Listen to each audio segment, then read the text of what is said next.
Chers amis téléspectateurs, maintenant nous très contents et nous très réjouis encore une fois pour nous capables d'entrer la caillou dans façon que pour nous saluer dans le nom précieux de notre Seigneur Jésus-Christ qui a tout pouvoir et nous bénissons le Seigneur pour grâce qu'il accorde nous pour faveur lui façon que lui environne nous avec grâce lui. Nous bénissons le Seigneur maintenant, que le Seigneur est capable de continuer à environner avec grâce lui. Mais bien, Salmus David dit beaucoup de nos malheurs sont la part du méchant. Eh bien, il dit, mais celui qui se confie en l'Éternel est environné de la grâce de Dieu. Ou même qui est environné de la grâce de Dieu, eh bien, et malheur pas qu'approcher bon porte caillou. Eh bien, il dit que beaucoup de malheurs sont la part du méchant. Mais celui qui se confie en l'Éternel est environné de sa grâce. Qui est environné avec la grâce de Jésus-Christ maintenant. Lorsque ou environné avec la grâce de Jésus-Christ, eh bien, malheur pas qu'approcher bon porte caillou. Eh bien, ou c'est des mondes qui protégé contre tout mal, contre toute tentation, contre tout complot ennemi est capable à préparer contre vous. Eh bien, et la parole de Dieu nous dit clairement, soumettez-vous à Dieu, résistez au diable et il fuira loin de vous. Eh bien, ça que texte a réclamé, c'est la soumission totale. Soumission totale à notre Dieu Tout-Puissant.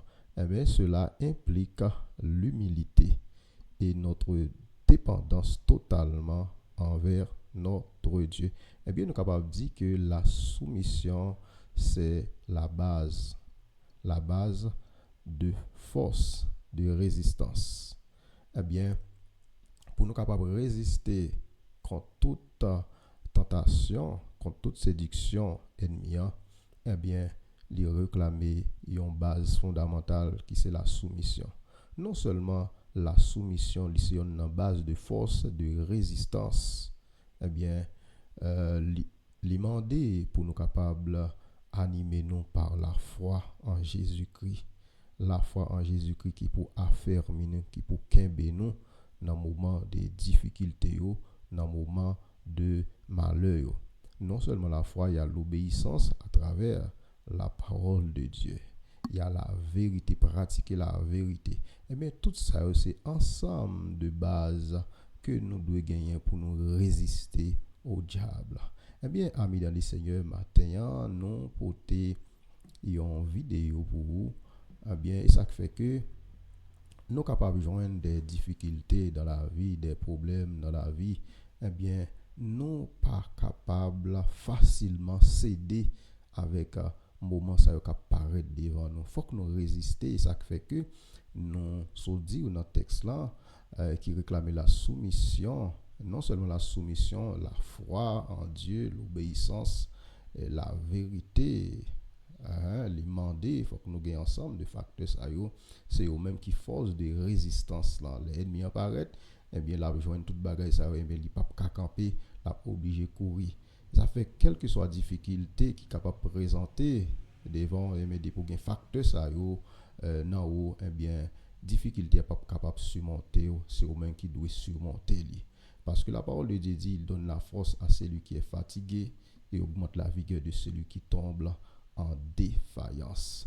Eh bien, chers amis téléspectateurs, et bon Dieu, il nous force pour nous résister contre tout mal.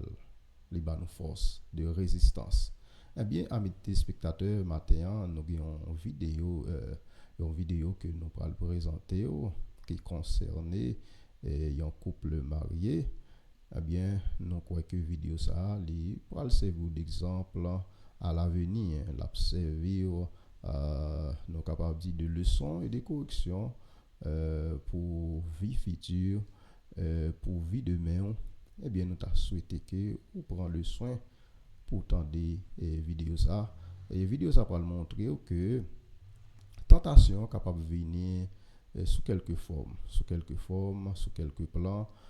tentation, il pas venir seulement de la part de monde qui ou pas connaît. Et tentation capable de venir de différentes manières, il est capable de sortir de nos amis, de nos étrangers, de propre famille. Eh bien, ça m'a dit lorsque tentation est présentée subitement, eh bien, qui ça nous besoin faire? Nous besoin résister, eh bien, pour capable résister, ça fait que nous sommes dit que nous devons gagner la soumission en tant que base de résistance que bon Dieu ba ou, humilité qui implique l'humilité et non seulement la soumission de parler de la foi non dans bon Dieu qui pour affermir nous pour ne pas affaiblir. Eh bien Jésus-Christ dit avec apôtre Pierre, moi pour affermir de la foi de façon que ou même pour capable affermir si là yo qui est capable de perdre la foi, eh bien ou même on va là pour capable remonter pour ne pas affaiblir. Que le Seigneur est capable de nous matin et à travers vidéo ça que nous pourrons le projeter et ou même on va prendre le soin pour tendre et tirer des leçons que le Seigneur lui-même dans mon lit dans miséricorde capable bénir matin chers auditeurs. À partager avec eux. Aujourd'hui, nous allons donc recevoir une sœur en Christ. Elle viendra donc pour partager son histoire. Il s'agit de la sœur Mélissa et je voudrais donc que nous la recevions ici, ce public, comme on sait si bien le faire, avec des applaudissements.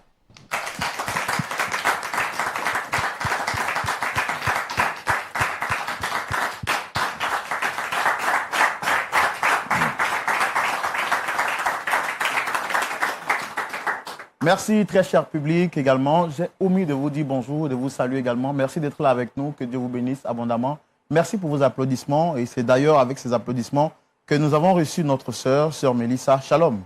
Shalom, frère Roland. Comment est-ce que vous allez? Je vais très bien. Ça va bien, j'espère? Pas parfaitement. Pas parfaitement.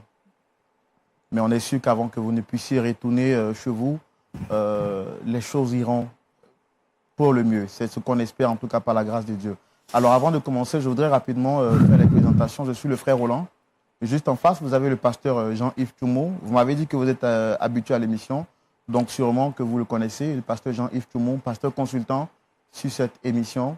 Et puis juste à ses côtés, vous avez également le pasteur Nadine qui nous vient du Canada, qui sera là et qui est là avec nous aujourd'hui, qui va écouter votre histoire attentivement. Pas dans l'optique de vous juger, mais de comprendre ce qui s'est réellement passé et vous apporter des conseils à la lumière de la parole de Dieu. Je voudrais déjà que vous vous sentez relax, tranquille, parce que vous êtes chez vous à la maison. On n'est pas ici pour vous condamner. Notre rôle, ce n'est pas cela, c'est de vous écouter et vous donner des conseils à la lumière de la parole de Dieu. D'accord? Merci, frère. D'accord. Je rappelle donc que vous êtes sœur Mélissa, vous êtes âgée d'une bonne vingtaine d'années. Et vous êtes chrétienne au sein d'une assemblée. Je rappelle également que vous êtes mariée et mère d'un enfant. C'est celui-là. Super.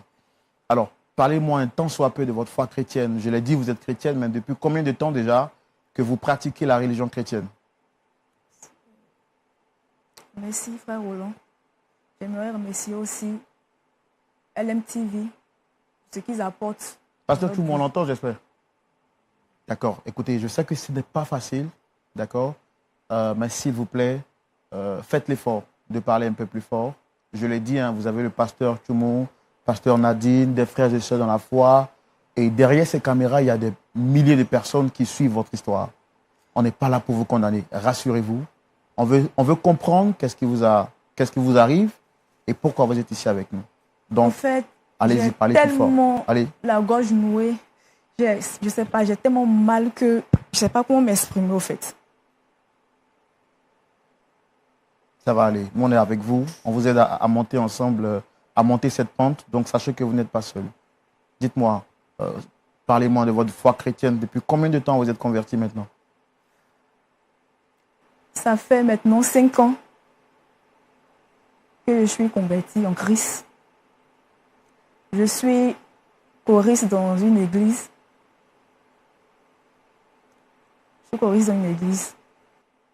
Donc, ça fait 5 ans que vous êtes converti et au sein de votre assemblée, vous êtes choriste. D'accord.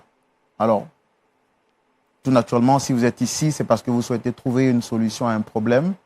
Mais quelle est la personne que vous souhaitez recevoir sur ce plateau aujourd'hui?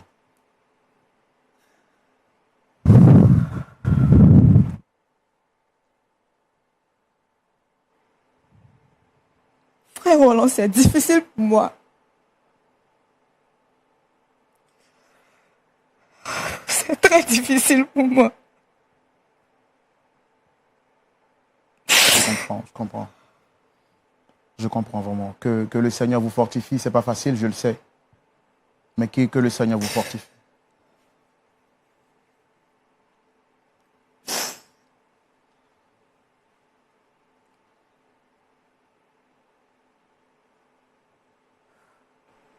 Il s'agit de mon époux.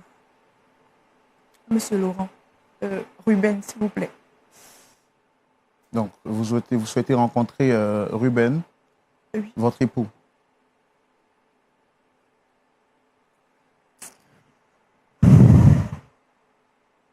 Regardez-moi, regardez-moi. Écoutez, je sais que ce n'est pas facile, moi je comprends la situation que vous vivez actuellement, mais il faudrait que vous fassiez l'effort d'être forte. D'accord? Déjà, vous avez fait un grand pas, de quitter chez vous jusqu'à venir ici pour parler en public, c'est déjà quelque chose de merveilleux. Et je voudrais que vous soyez fiers de cela. Moi, je l'ai dit, on n'est pas ici pour vous juger. On veut comprendre ce qui vous arrive et vous aider avec l'aide du Seigneur. Donc, faites l'effort d'être forte. On va traverser ensemble cette vallée de l'ombre de la mort.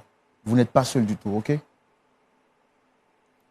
Mais avant de convoquer votre époux sur ce plateau pour en parler avec lui, la Bible dit que lorsque vous avez des différends avec des personnes, il faudra d'abord aller vous-même. Ensuite, si la personne refuse de vous entendre, il faudra amener des témoins. Est-ce que vous avez cherché à résoudre le problème en privé avant de le convoquer sur un plateau télé?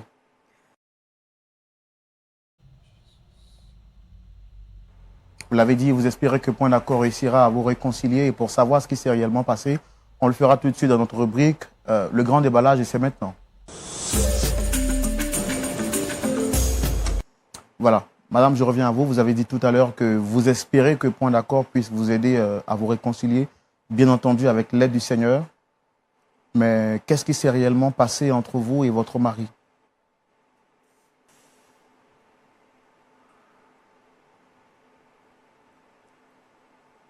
D'abord, j'aimerais signifier que mon époux, c'est un homme bien.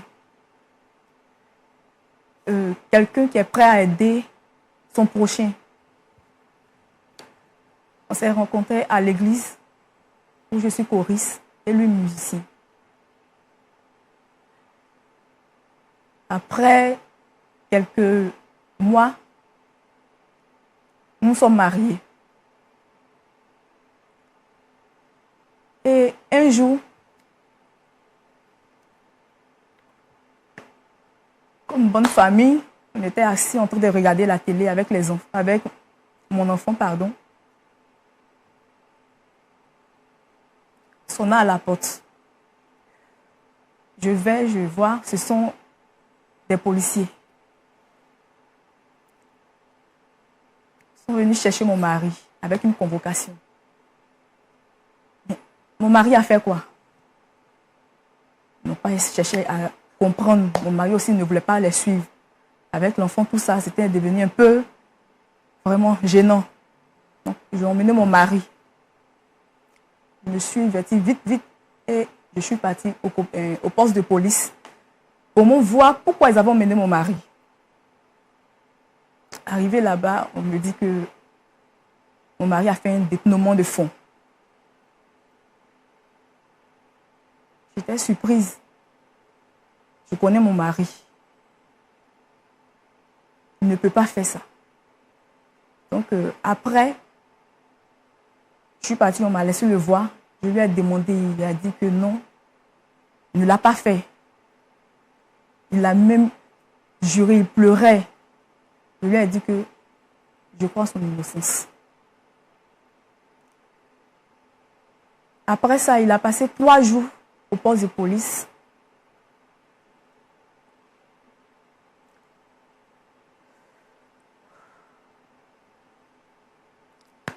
Ils l'ont déféré, jugé et condamné pour 5 ans de prison. À partir de là, ma vie a été basculée.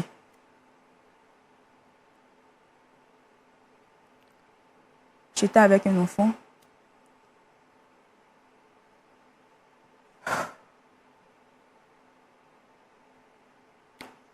ça commençait à être difficile pour moi, même pour nourrir mon enfant.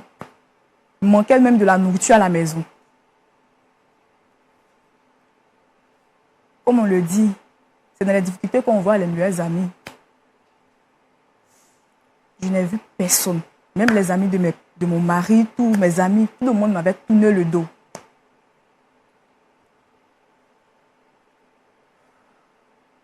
Jusqu'au jour où mon beau-père, le père à mon mari, vient me voir avec des provisions, il envoyait plein de choses, même des jouets à l'enfant, tout.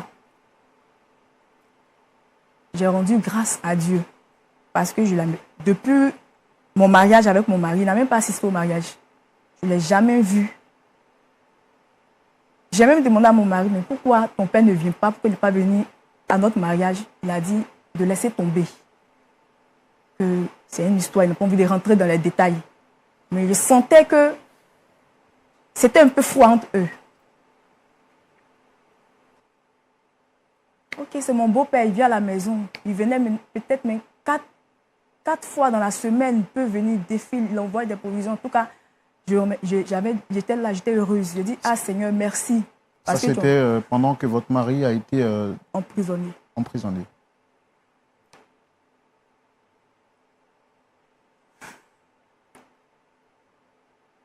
Jusqu'au jour.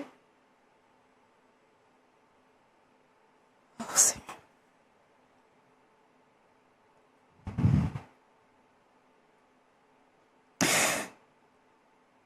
Oh. J'ai tellement honte de parler de cette histoire.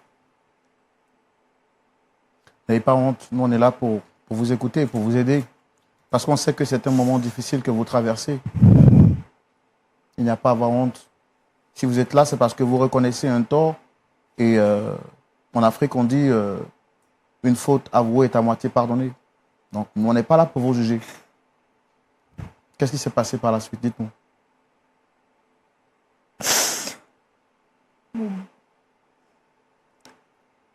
Mon beau-père a demandé à coucher avec moi.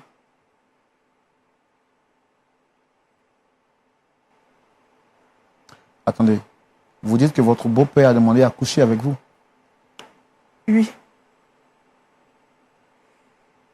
Il me disait que si je ne cédais pas, il allait tout couper. Il n'allait plus envoyer de nourriture, tout ça. Mais j'ai refusé. Il insistait jusqu'à ce que l'irréparable se produise. J'ai cédé. Quand vous dites que vous avez cédé, qu'est-ce qui s'est passé réellement? J'ai eu des rapports sexuels avec mon beau-père.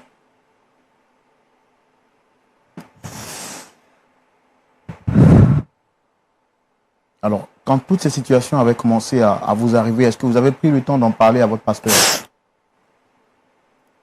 Non, je n'ai pas pu. Il m'avait demandé de garder le silence. Puisque c'est un homme puissant et riche. Et je l'ai écouté. C'est parce que vous aviez peur de lui? C'est un homme puissant.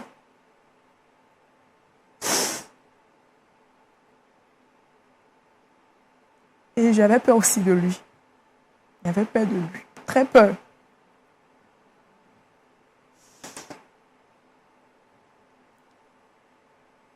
Suite à cela, on continuait à se voir et on couchait toujours ensemble. En secret.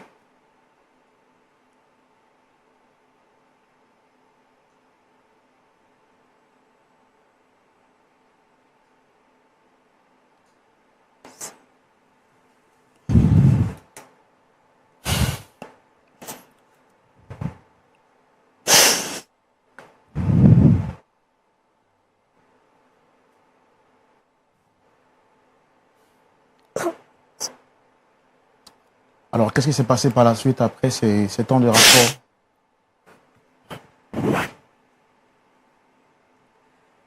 Jusqu'au jour,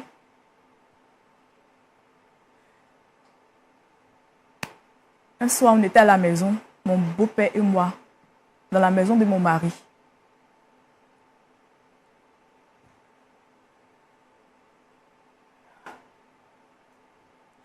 Et subitement, mon mari, qui était en prison, a été libéré. À 12 mois de prison, il était libéré par la grâce présidentielle. Donc, ça veut dire qu'il était condamné pour combien de temps au départ? 5 ans. Et au lieu de 5 ans, il a fait que 12 mois. 12 mois. Libéré par grâce présidentielle. Oui, oui, c'est ça.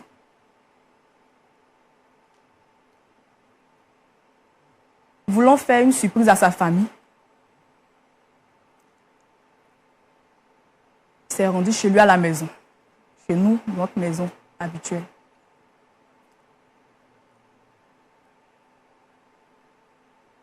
Et c'est là que il nous a surpris, moi et son père, dans le lit conjugal.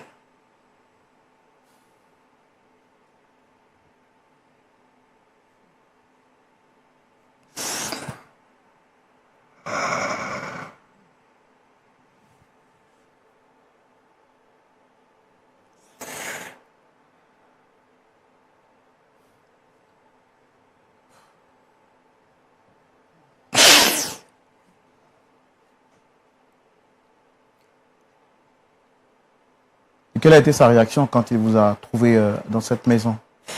Il était scandalisé et très déçu. Il est sorti en courant de la maison. J'ai couru après lui.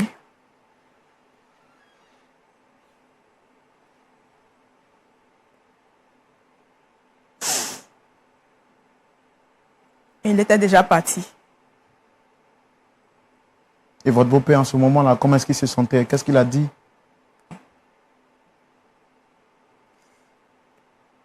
Il y avait l'impression qu'il s'en foutait, au fait. Il me disait, Mélissa, laisse-le partir. Laisse-le partir, s'il ne veut rien faire avec toi, bon. Donc, en fait, il avait fait ça pour lui faire mal.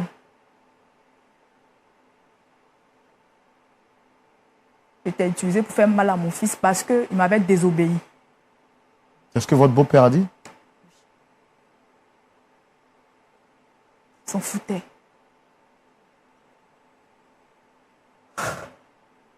Et comment vous êtes senti quand vous avez entendu cette déclaration de votre beau-père? Choquée, embarrassée. Et j'avais honte de moi-même. Parce que j'ai trahi mon mari.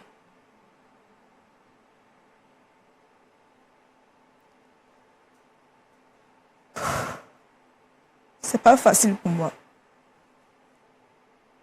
Et là, aujourd'hui, qu'est-ce que vous souhaitez lui dire quand vous le convoquez sur le plateau pour échanger avec lui? Qu'est-ce que vous souhaitez lui dire exactement? J'aime pas son pardon. Je veux simplement qu'il me pardonne parce qu'il veut qu'on divorce. Et moi, j'aime toujours mon mari, je ne veux pas divorcer.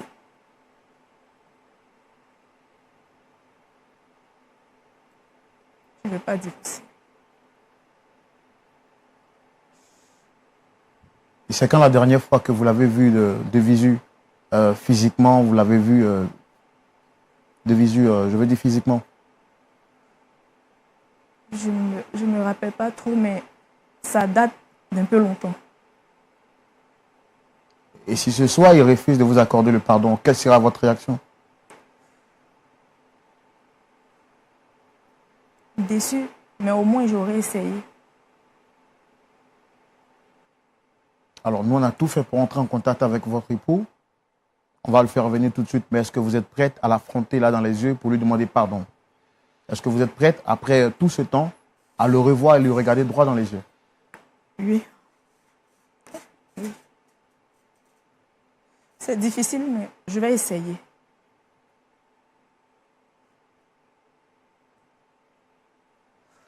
Pasteur Tchoumou, il y a des situations, tant que vous ne les avez pas vécues, il faut croire que, on peut croire qu'elles n'existent pas. Nous voici encore face à une montagne. Je n'ai pas les mots, c'est vraiment difficile. Mais bon, je pense qu'on va essayer de faire venir son époux pour tenter de trouver un point d'accord. Okay. Est-ce qu'il acceptera de pardonner à celle-là même qui l'a blessé, qui l'a trahi, grave, qui a couché avec son père? Mais la suite de l'histoire nous le dira. Public, merci de recevoir l'époux de Dame Mélissa sous vos applaudissements, s'il vous plaît.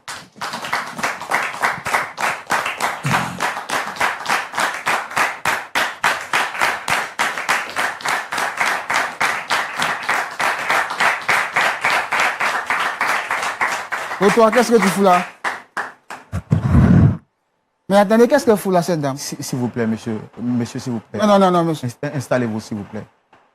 Non, c'est impossible pour moi de m'asseoir. Parce que cette dame, c'est une sorcière. Une égoïste. C'est la dernière femme que moi j'ai envie de voir sur cette terre. Elle est très égoïste. Une sorcière, très méchante. Elle m'a fait assez de mal. Je refuse de la voir. Je refuse. Je comprends ce que vous dites, s'il vous plaît. Ne me touche pas. Ne me touche pas. Ne me touche pas. Pardon. Écoutez, madame, s'il vous plaît, on va essayer de se rasseoir. Faites l'effort de vous rasseoir, s'il vous plaît. Monsieur, s'il vous plaît, je vous explique tout dans le détail, mais s'il vous plaît, rasseyez-vous. C'est un peu difficile pour moi, monsieur. Je vous demande pardon. Pour le respect que j'ai pour votre personne.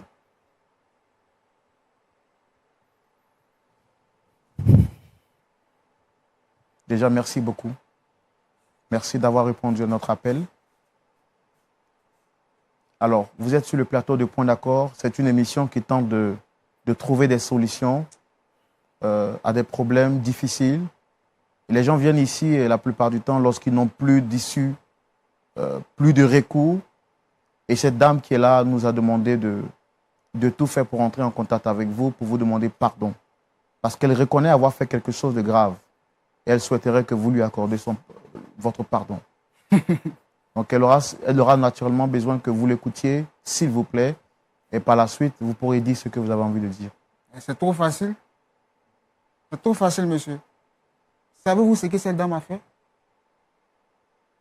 Est-ce qu'elle vous a raconté textuellement ce qu'elle a fait? Là qu'elle a pu poser. Parce que moi, elle m'énerve.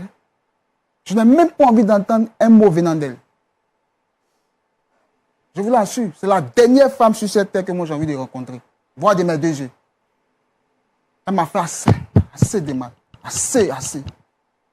Et je souffre dans mon être. Elle m'a poignardé. Quand je pense à notre enfant,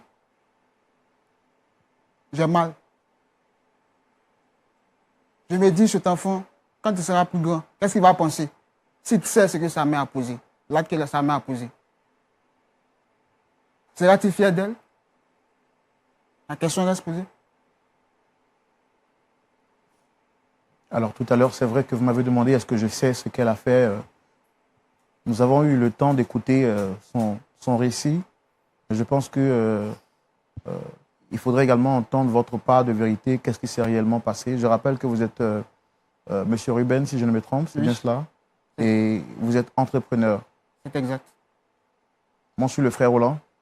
Okay. Juste en face, vous avez le pasteur Jean-Yves Tchoumou. Okay. Et le pasteur également, le pasteur Lindsay, c'est ça? Et des frères et sœurs dans la foi. D'accord. Comme je l'ai dit, c'est un plateau où nous essayons de trouver des solutions aux problèmes difficiles que traversent les gens. Et cette dame que vous avez reconnue tout à l'heure sur le plateau, Dame Mélissa, a souhaité vous demander pardon. Nous avons écouté sa version, mais je voudrais vous demander à vous également qu'est-ce qu'elle a fait exactement quand vous dites qu'elle est une sorcière. Que s'est-il réellement passé? Alors, M. Roland, sachez que j'ai été condamné à 5 ans de prison pour une histoire. Jusqu'à présent, je me sens innocent. Et j'ai passé 12 mois en prison, toujours en prison. Et par la grâce de Dieu, j'ai bénéficié d'une grâce présidentielle. Alors, tout heureux, moi, je décide de regagner ma famille, ma maison. Voilà, voir ma femme, celle que j'appelais femme, ma tante femme, Mélissa, et notre fils. Et arrivé à la maison, à ma grande surprise,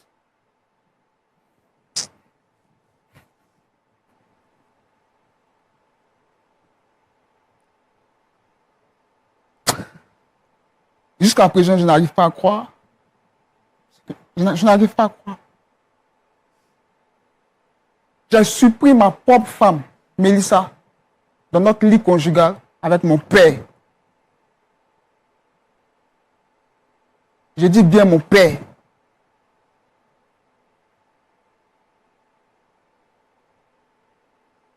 À ma place, quel serait votre sentiment? Pour quelqu'un qui a passé 12 mois en prison, qui a été condamné à 5 ans, qui revient et qui se voit coquifié par son propre père, pas une autre personne, ni son frère, ni un ami, mais par son père. C'est-à-dire la personne dont le sang coule en moi, dont je porte le nom.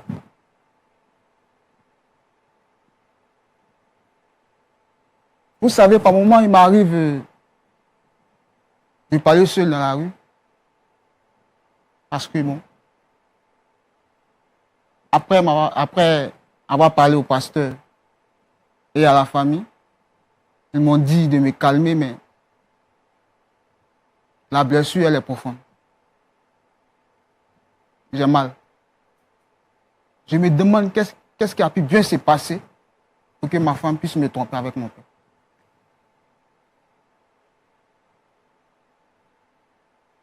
Mais je me dis, est-ce que me suicider pourra arranger la chose? Laisser notre enfant orphelin de père. L'enfant, il est petit, il ne sait rien. Non, jusque-là, moi, j'attends vraiment de savoir qu'est-ce qui a pu bien se passer.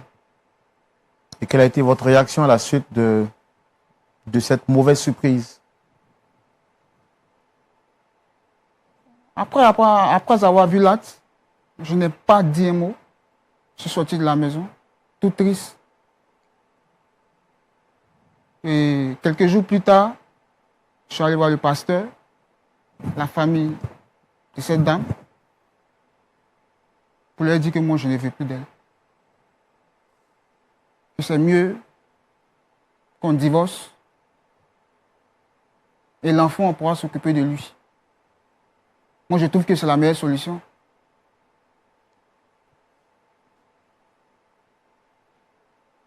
Je ne me vois pas en train de vivre encore avec une femme qui m'a trompé avec mon père. C'est trop fort pour moi.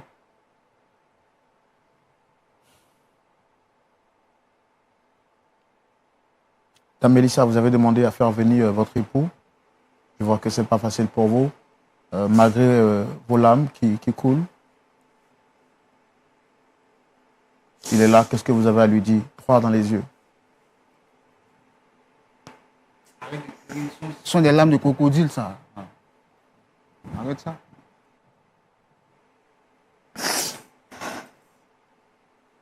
Mélissa? Je voudrais demander pardon à mon mari.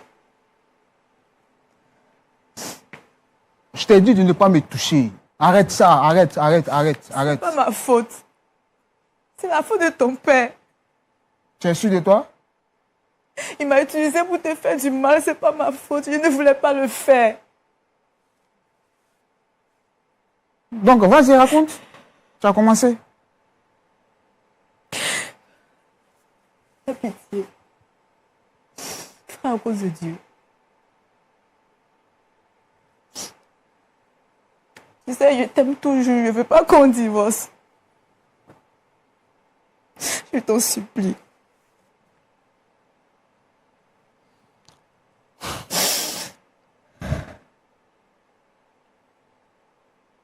Dame Mélissa, faites l'effort de vous rasseoir, s'il vous plaît.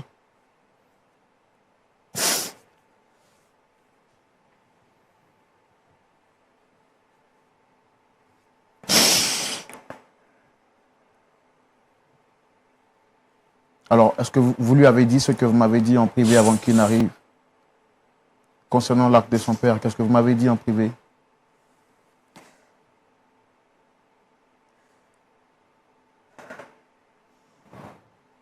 Vas-y, moi je t'écoute. Hein. Ton père a fait ça parce qu'il a une grande haine comme toi. Il dit que tu lui as désobéi. Que tu es son seul fils. Il voulait que tu sois à la tête de son entreprise, mais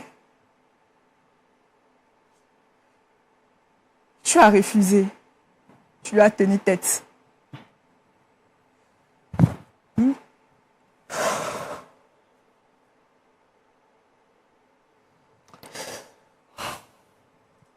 Même ton emprisonnement, il a la tête. Tu dis quoi?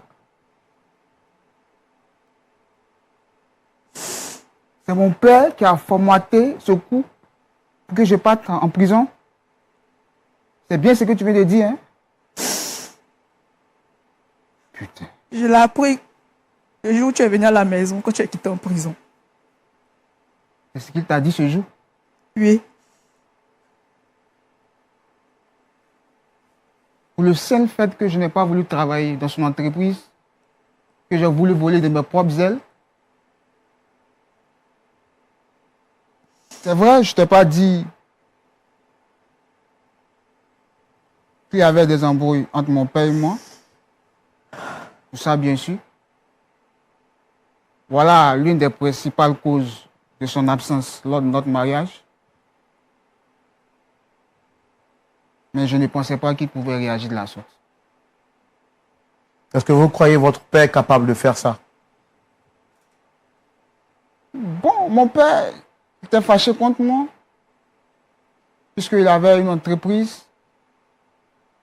Et moi, j'ai décidé de voler de mes propres ailes. C'est-à-dire, je ne voulais pas rester entre les jupons du papa. Je ne suis pas un enfant. Il n'a pas apprécié cela. Bon, moi, je suis grand, j'ai décidé de fonder ma famille, tout et tout. Et ça ne lui a pas plu. Et je me rappelle, une fois j'ai décidé d'intégrer un parti politique qui est opposé au sien. Et ça, il n'a pas du tout digéré. Je crois que c'est une haine qu'il a gardée en lui, envers moi. Mais que ce soit, peu importe le motif, est-ce que vous croyez que ce soit légal que votre père vous en veuille jusqu'à vous conduire en prison? Mais il n'y a pas d'illégalité. Je suis son fils, je suis libre de voler. Je suis libre de faire ce que je veux. Du moment où je ne nuis pas. Apparemment, vous semblez ne pas être choqué d'apprendre que c'est votre père qui vous a conduit en prison. Si.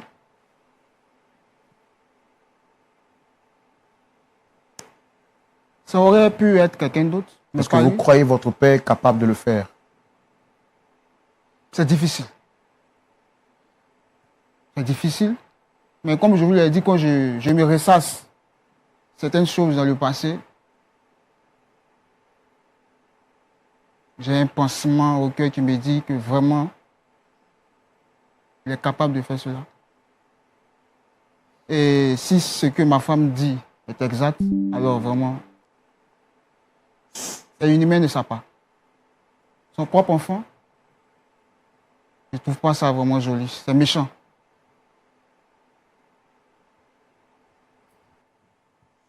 Pasteur Tchoumou, un autre problème, hein? Oui. Tout à l'heure, on ne s'attendait pas à entendre toutes ces déclarations qu'on vient d'entendre de Dame Mélissa. Véritablement, Pour oui. elle, son père, le père de notre frère en face, est à l'origine de son emprisonnement. Et il aurait fait tout cela pour être à l'origine pour punir son fils qui aurait désobéi à sa demande. Oui. Je voudrais rapidement prendre l'avis de Pasteur Lindsay juste à côté pour savoir également qu'est-ce qu'elle pense de ce problème en 2-3 petites minutes et également avoir son point de vue sur le sujet en question. De ce que je peux entendre, ici, il y a vraiment 2 personnes blessées, vraiment meurtries dans leurs émotions. En fin de compte, tous les 2, vous avez été trahis. D'un côté, madame par le beau-père et monsieur ici par son épouse et en plus par votre père. Mais le point que j'ajouterais, c'est que en fin de compte, pour monsieur, il y a une histoire qui vous manque par rapport à votre épouse qu'elle ne vous a pas encore dit. Et Quand vous avez expliqué, vous avez quitté la maison directement quand vous avez vu la scène, mais elle n'a pas pu vraiment vous expliquer vraiment tous les aboutissants de qu'est-ce qui s'est passé. Mais je comprends votre peine. Mais avant de prendre une décision, en tout cas moi, pour ma part, vous devriez encore vous rencontrer, vous parler et analyser ensemble vraiment tout ce qui s'est passé, comment tout cela est arrivé. Et puis par la suite, essayer de voir quelle décision on peut prendre ensemble. Mais pas prendre une décision sur une émotion, mais vraiment aller voir tous les faits. Et pour madame, c'est certain que vous avez essayé de garder le cap, mais vous avez malheureusement flanché et vous êtes tombé. Mais tout ce que je peux vous dire, même si vous êtes tombé, Dieu est capable quand même de vous restaurer. Mais au-delà que Dieu va vous restaurer, mais vous avez besoin aussi de vous pardonner.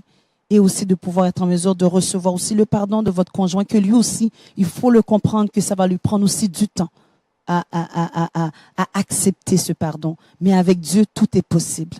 Alors moi, c'est ça que je dirais mon frère Roland par rapport à cela, de ne pas prendre de décision sur l'émotion, mais de faire confiance à Dieu dans cette situation-là, mais de prendre le temps de vous parler. Voilà ce que je pourrais rajouter. Merci beaucoup, Pasteur Nadine. Je rappelle que vous venez du Canada pour suivre cette émission également avec nous. Merci d'être là. Alors, le point de vue de notre pasteur consultant face à ce problème difficile, c'est tout de suite dans notre rubrique « À la loupe de la parole ». Pasteur Tchoumou. Oui, Roland. J'ai écouté l'histoire avec beaucoup de passion. Et j'avoue que je suis très choqué et déçu. Déçu d'un père immoral, un père inconscient, un père méchant. Selon l'histoire, il serait le fils unique de son père. Donc son père souhaiterait qu'il évolue dans son ombre. Mais je voudrais ici souligner que le père lui-même, il est entrepreneur. Donc, il a un fils également qui est entrepreneur dans l'âme. Donc, qui voudrait, lui aussi, entreprendre en dehors de l'entreprise de son père.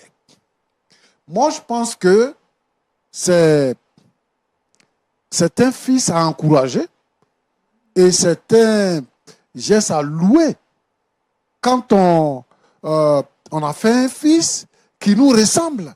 On doit être heureux de cela. Qu'est-ce qu'il veut offrir à son fils? Qu'est-ce qu'il veut faire de son fils pour être choqué jusqu'à ce point pour dire que son fils lui a désobéi et que bon, par rapport à cela, il se venge de son fils. Le monde est méchant aujourd'hui. Tu prends ton fils, tu le mets en prison et tu viens combler de toutes sortes de cadeaux son épouse que tu ne connais pas vraiment parce que tu n'étais pas au mariage, ça ne t'a pas intéressé d'être là. Maintenant que tu as mis ton fils en prison, tu viens pour coucher avec son épouse qu'il a laissée. Mais les enfants s'entendaient bien à leur maison. Ils élevaient leurs enfants. Ils étaient heureux quand le coup malheureux est arrivé. Donc, à imaginer qu'il y a des gens comme ça qui peuvent agir comme ça contre leurs propres enfants, c'est choquant. Mais ce que je voudrais dire à, comment ça s'appelle là? Mélissa. Bon, moi je me demande comment une femme peut être légère jusqu'à ce point. Il vient, il se présente. Il te dit qu'il est le père de ton mari. Il vient avec des cadeaux.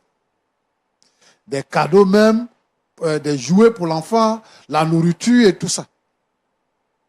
comme tu as dit que tout le monde t'a tourné le dos, tu pensais vraiment que c'était utile de coucher avec le père de ton mari?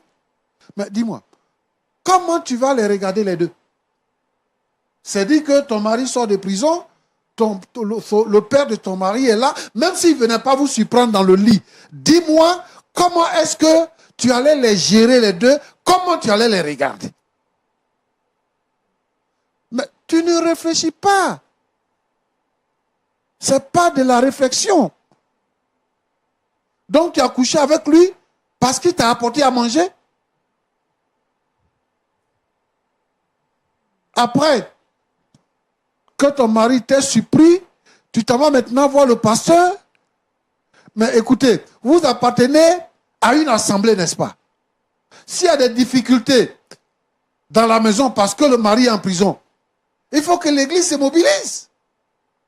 Oran. Oui, pasteur. Je pense que la solidarité dans l'église est une chose importante. Et là, l'église a manqué à quelque chose. Un jeune homme qui va en prison, son épouse qui est restée seule, tout le monde lui tourne le dos. Voilà ce que ça a engendré. Mais moi, ce que je dis à Mélissa, c'est que elle a été très légère et vraiment, ce n'est pas son avantage. C'est quel genre de femme tu es? Ton mari, il est le fils unique. Et le père, là, il n'a pas un autre enfant. Donc, tu couches avec le père, tu couches. C'est-à-dire que à la première difficulté qu'il y a eu dans votre foyer, tu allais coucher avec ton beau-père. Ah, la vie, on dit que la vie est un combat. Donc, dis-moi, chaque fois qu'il va y avoir une difficulté, tu vas coucher avec un autre homme. S'il y a une autre difficulté, tu vas coucher avec un autre homme. Pourquoi? Tu pouvais dire à ton père, tu pouvais dire à ton pasteur, tu pouvais dire à ta mère que voilà ce qui se passe. Tu peux même déménager, aller habiter chez tes parents, puisque ton mari est en prison. Mais tu ne fais pas tout ça. Tu acceptes de coucher avec le père de ton mari dans votre lit conjugal. C'est-à-dire qu'il a remplacé ton père. Il a remplacé ton mari. Et si tu avais enceinté, tu vas faire enfant avec le père et le fils? Non, ma petite. Moi, je ne suis pas d'accord avec ça là. Même si on dit que tu souffres, même si on dit que tu es démuni, il y a des femmes qui ont des problèmes.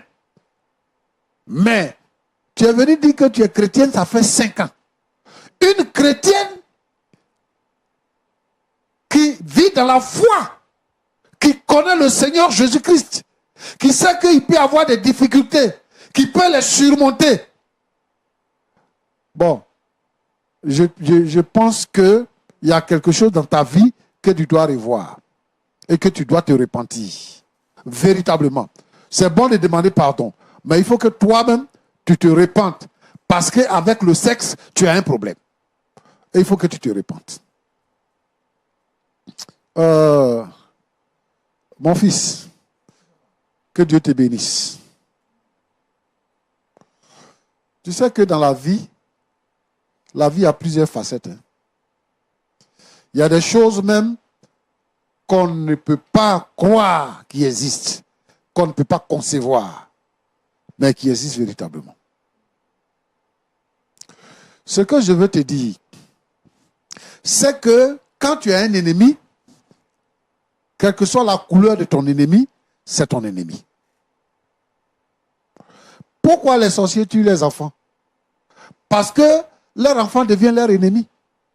Tu es prêt à tout pour détruire ton ennemi. Et quelle est l'arme fatale pour détruire son ennemi? C'est ta femme. Si tu es heureux avec ta femme, quelles que soient les difficultés, tu vas les surmonter. Mais si tu as des difficultés avec ta femme, tu auras un mauvais rendement dans tout ce que tu feras. Et tu as utilisé un terme tout à l'heure pour dire que tu as pensé à votre enfant. Sinon, est-ce que se suicider était la meilleure solution? Déjà, tu penses au suicide.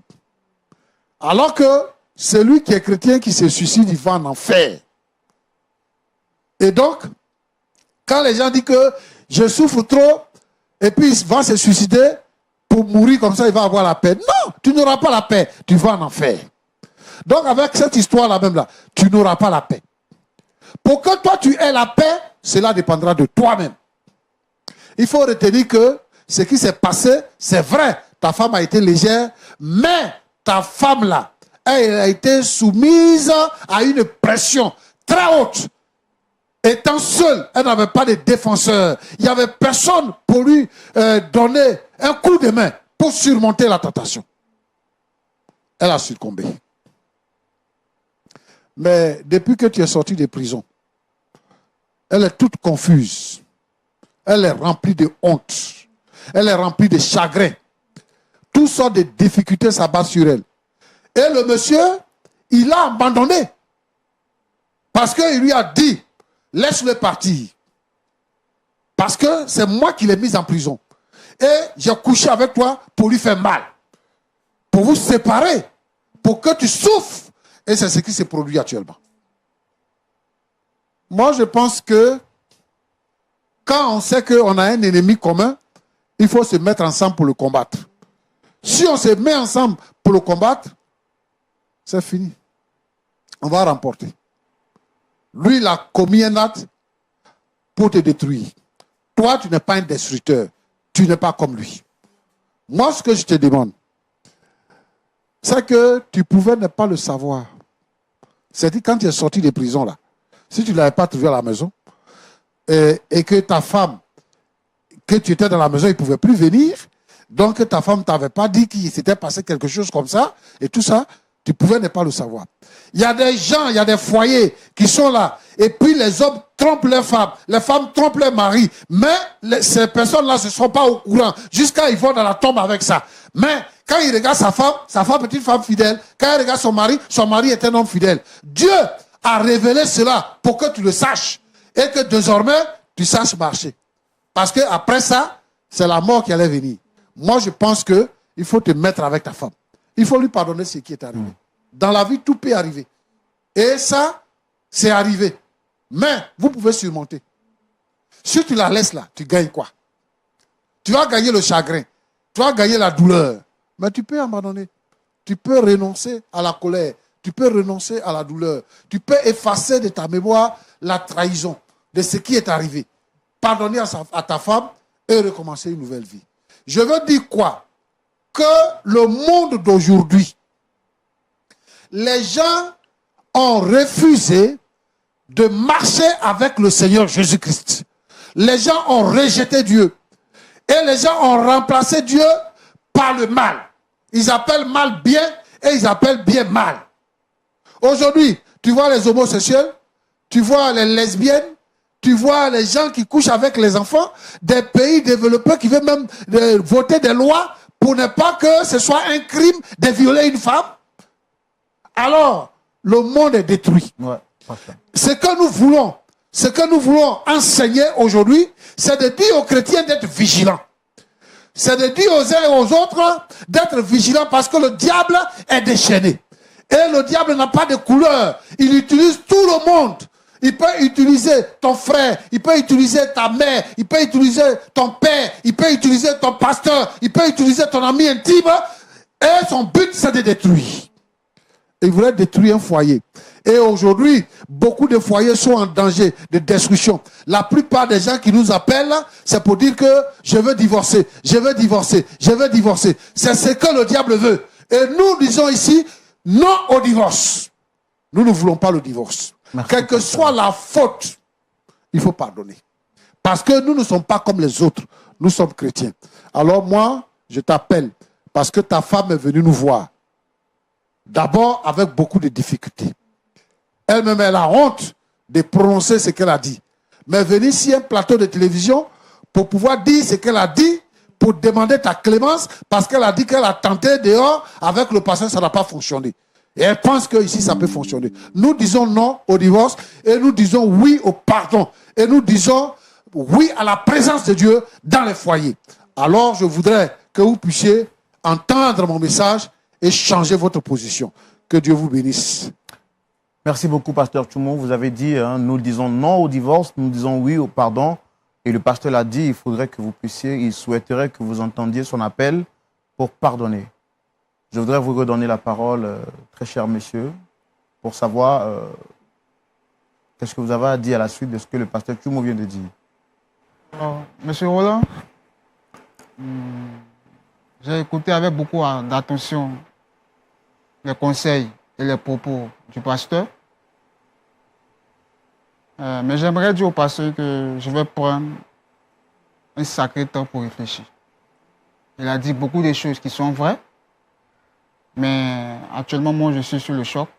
Donc, j'aimerais réfléchir, voilà, pour cerner les contours de toute cette affaire. Parce que quand je pense à notre enfant, j'ai un peu mal. Voilà, je me sens vraiment blessé. Mais néanmoins, je vais réfléchir et lui revenir. Ça, c'est mon dernier mot. Dame Mélissa, comment vous vous sentez après les paroles du pasteur Tchoumo?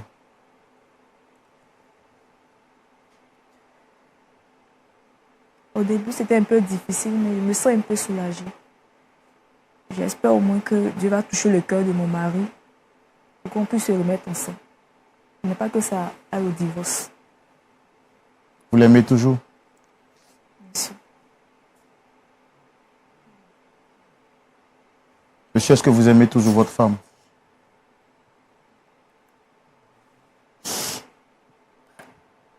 Pourquoi vous mentir? Bien sûr que oui. Mais vous souhaitez avoir du temps? Oui. Depuis l'acte en question, est-ce que vous avez revu votre père? Non, non. Lui, franchement, ça va être difficile pour moi de le voir. Parce qu'ils m'ont envoyé en prison, c'est comme s'ils souhaitaient ma mort, en fait. En prison, tout peut se passer. J'ai vécu des choses là-bas.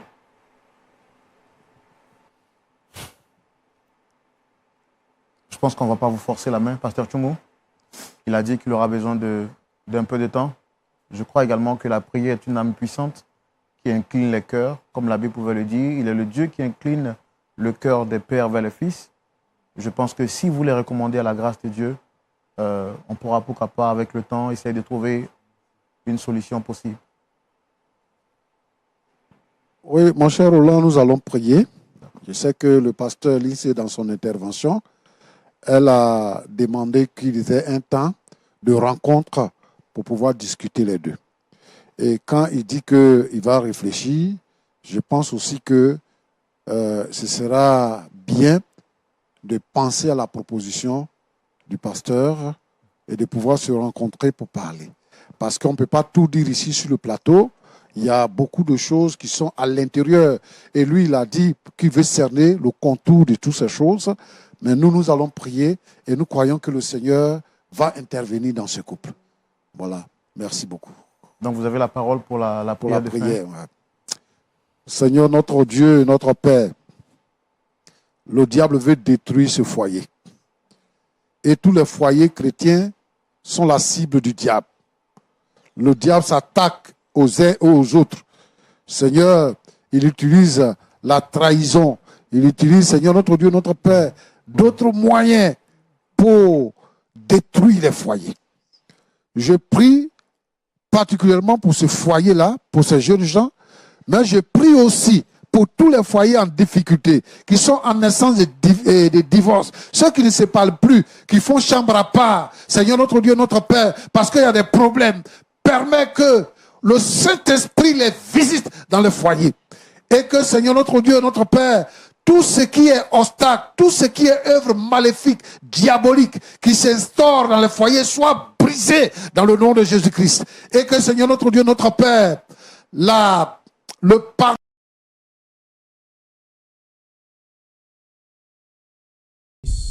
Amis téléspectateurs, nous souhaitons une très bonne journée dans le Seigneur Jésus-Christ.